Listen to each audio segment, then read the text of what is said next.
It's race week, ladies and gentlemen. The 2025 Azerbaijan Grand Prix is just around the corner, and there are a bunch of exciting things to talk about.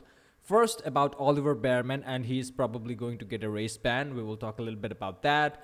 Then Toto Wolff's recent assessment of Kimi Antonelli, who is on a bad run of races, and there's a lot of pressure on this kid going into the Azerbaijan Grand Prix. Then we will talk a little bit about the horrible pole to win conversion rate of Charles Leclerc specific to Baku city circuit.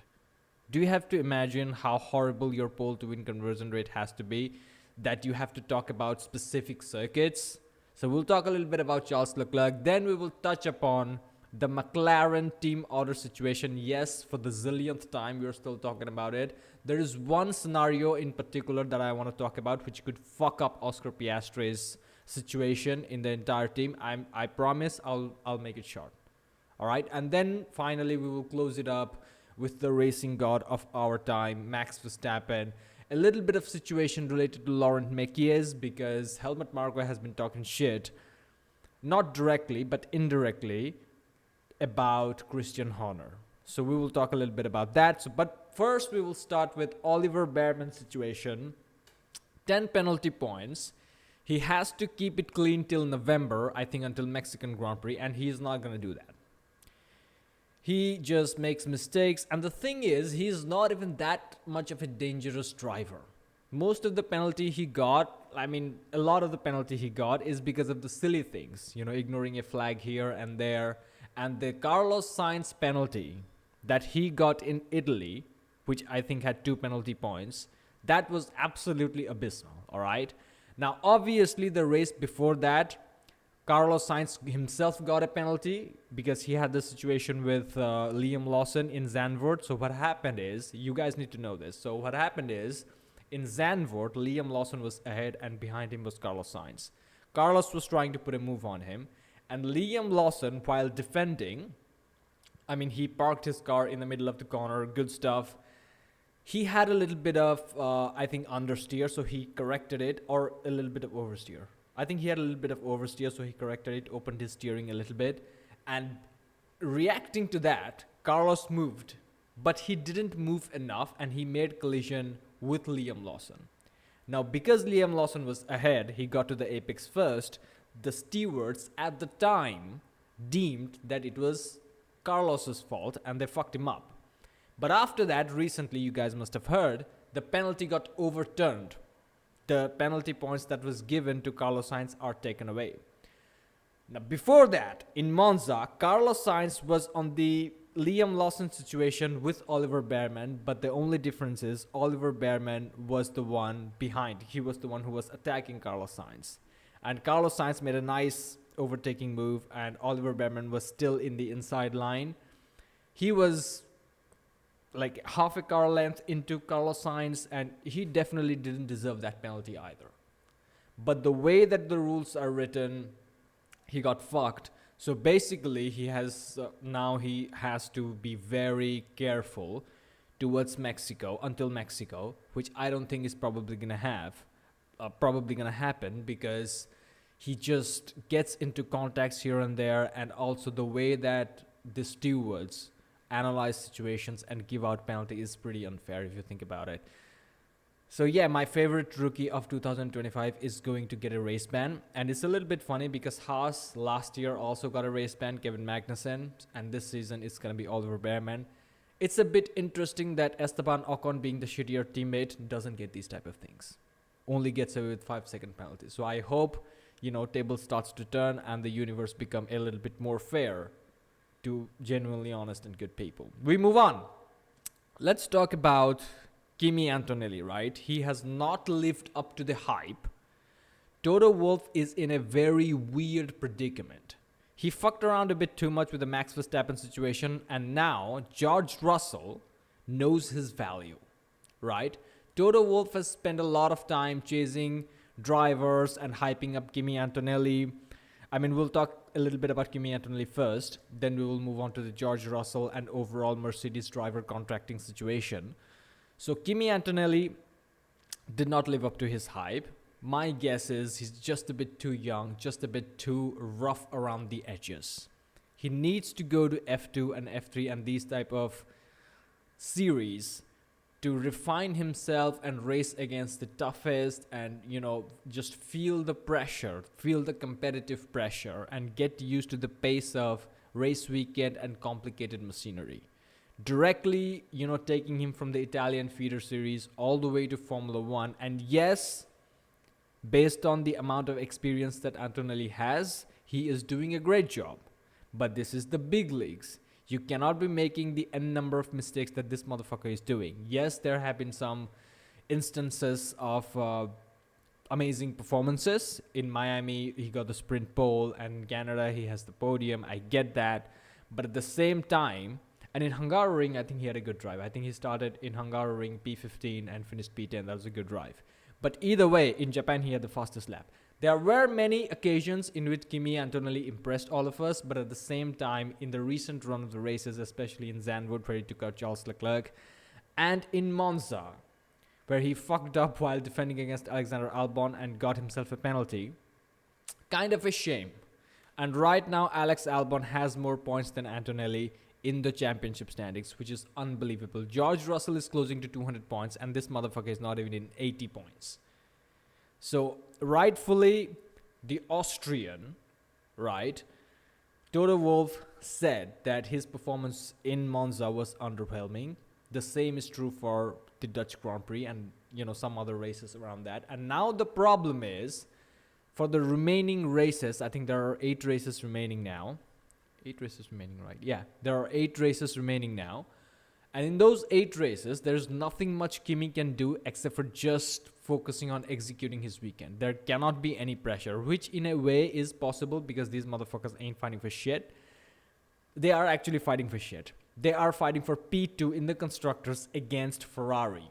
And that's a winnable fight. If Kimi Antonelli just gets his shit together and starts to bang in just consistent performances, I reckon the Mercedes duo can beat him, because right now they are kind of fighting one-legged. I'm not going to say that Antonelli has scored 0 points, because he hasn't. He has some good performances and has scored some good chunk of points.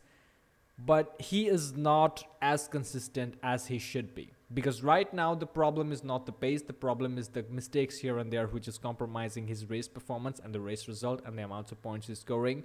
The consistency, even if he's consistently like P6, P7, P8, something like that, it would have been good. But there have been some problems.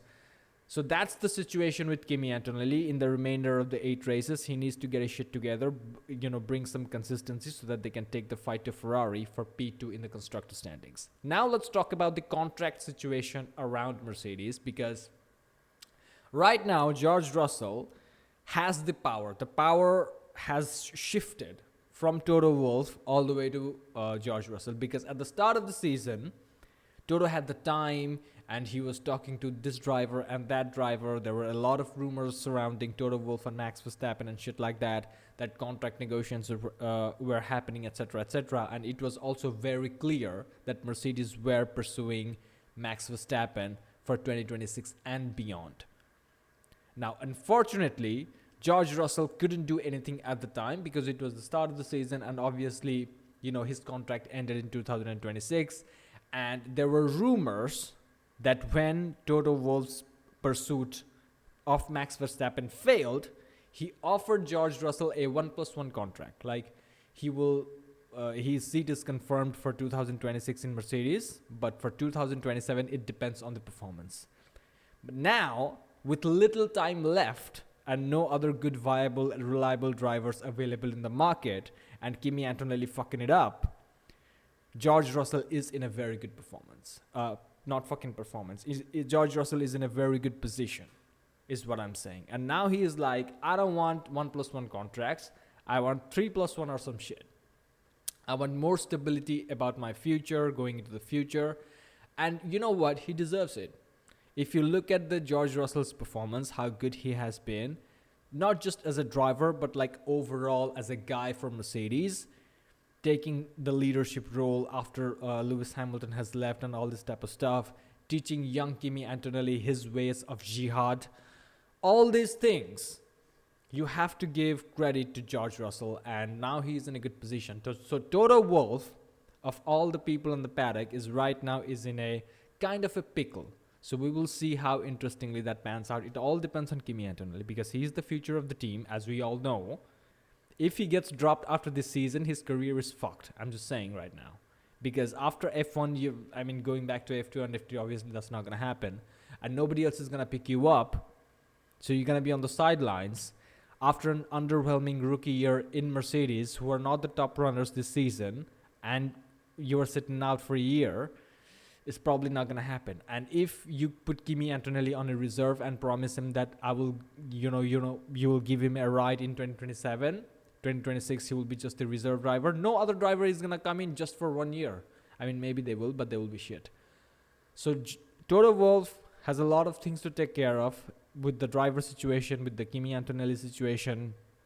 I think he just pulled the trigger way too quickly with Kimi Antonelli. The kid was 18 when he got into Formula 1. He didn't even go through F2 and F3. So he needs to go and find some consistency, grow up a little bit, and some things come with time. The remainder of the 8 races, dude needs to go ahead and just find the consistency. We move on. Charles Leclerc's absolutely abysmal performance. Not Charles Leclerc's absolutely abysmal performance, but the Ferrari's lack of pace in the Grand Prix. So what happens is Leclerc and Ferrari, they tune up the car in a certain type of way so that the one lap pace is good, and in qualifying day everybody's excited, but during the race they really don't have the pace. You can go ahead and watch all of the previous performances of Charles Leclerc, especially 2023. He started well, but then obviously the race pace was not there. 2023 was the Red Bull season, so it is what it is. And it looks like a lot of people are speculating that Leclerc can get pole position in Baku once again, and he is in contention for that. I don't think so personally, because the straight line speed and the low downforce pace is not even close, not even remotely close to McLaren and Max Verstappen's Red Bull. I think Red Bull and both of the McLarens are going to be ahead, comfortably ahead of this guy. Not comfortably ahead, but definitely ahead, and reliably ahead. You can predict it.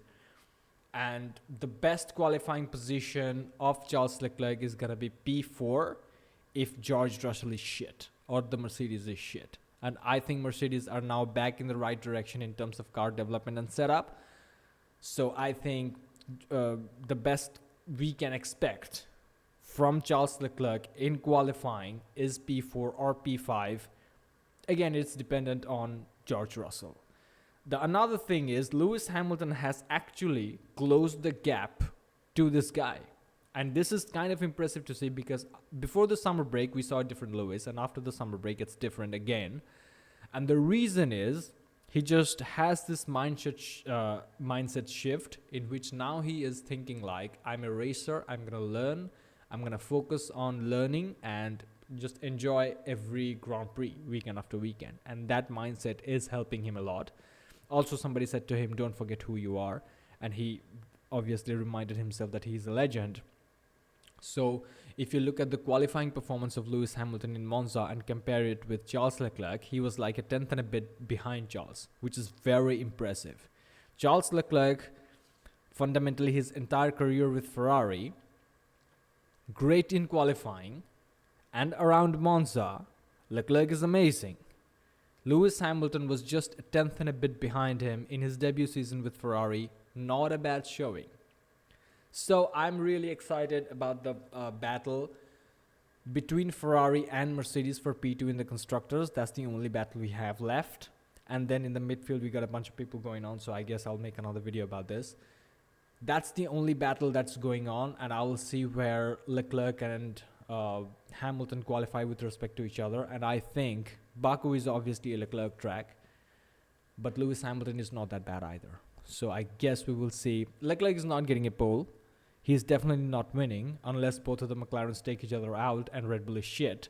Then he has a shot at winning. But then there's again George Russell thing, and the Mercedes can be anything. So it's not looking good for Ferrari. The best we can hope is P4 and P5, best of the rest, the top three, in any order, Max Verstappen and both of the McLaren drivers.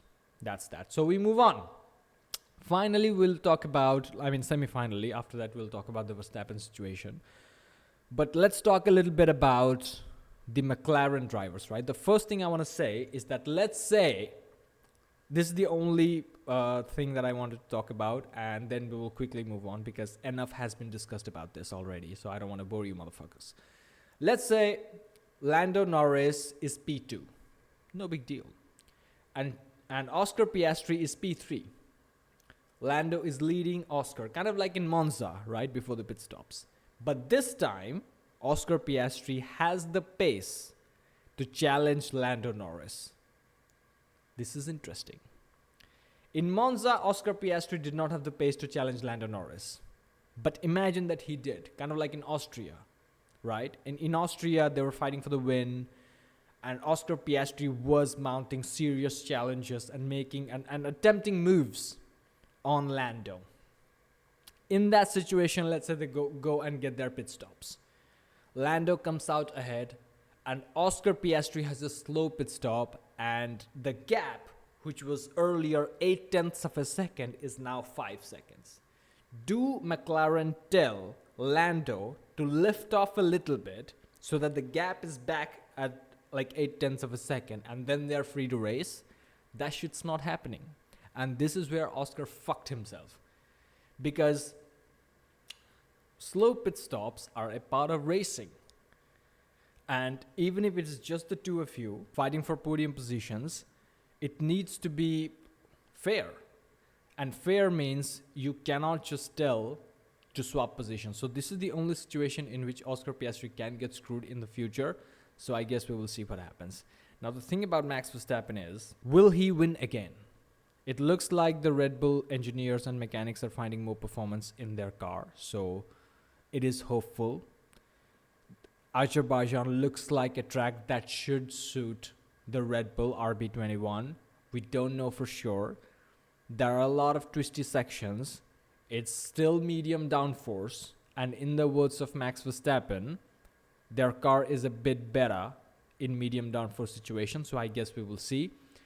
We will see after the Friday sessions are completed, because right after Friday, if Max Verstappen comes out and says that I was feeling great in the car, then, the rest of the field are going to get starched. McLaren's getting fucked.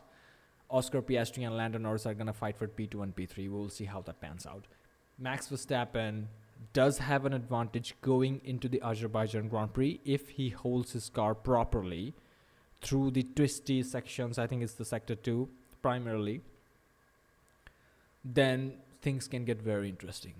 And I genuinely believe he is a contender for pole. He will start on the front row at least. This is what I'm predicting, because he is going to go to a place that the McLaren drivers are too pussy to go. He is going to push the car to a limit and drive at the edge of the track. And the McLaren drivers are too pussy to go there. So he's definitely going to have an advantage. All he needs is a little bit of pace and a reliable balance in the car. A reliable and a predictable balance.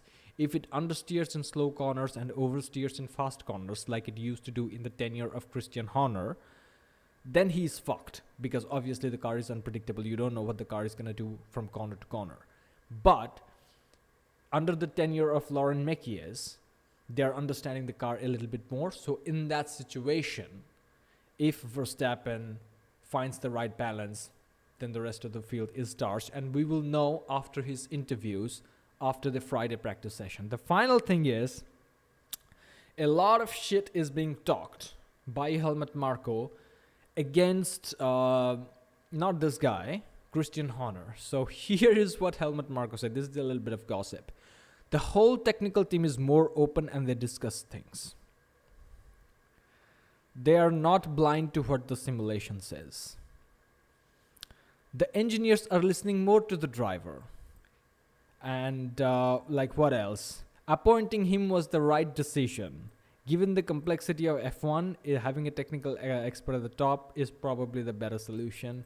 It's now much more structured from a technical perspective. So the thing is, and he's also very hopeful about the Baku things. With the speed we have shown, we should hopefully be able to compete on our own merit at almost every circuit. This is a little bit too much, isn't it? Singapore, really? You're not going to compete that well at Singapore. it's a little bit high downforce circuit. But I think there are definitely going to be a lot of circuits in which these motherfuckers are going to be competing. Big shout out to Lauren Mekies for helping the team understand the car a bit more, and also a big shout out to Helmut Marko for talking trash about Christian Horner, because history is written by people who win, and Christian Horner clearly lost. So it is what it is. So the Azerbaijan Grand Prix is underway, and a lot of interesting things could happen. Hopefully, we will see a fun Max Verstappen drive to victory, that is. And, Kimi Antonelli and George Russell should go ahead and do their terrorism across the track, just for a little bit of fun to talk about. And I want a straight up brawl between these two motherfuckers, because this is getting absolutely boring. We are more than halfway through the season, and the title fight is fucking boring. Thank you for watching. Like and subscribe, and I'll see you in the next one.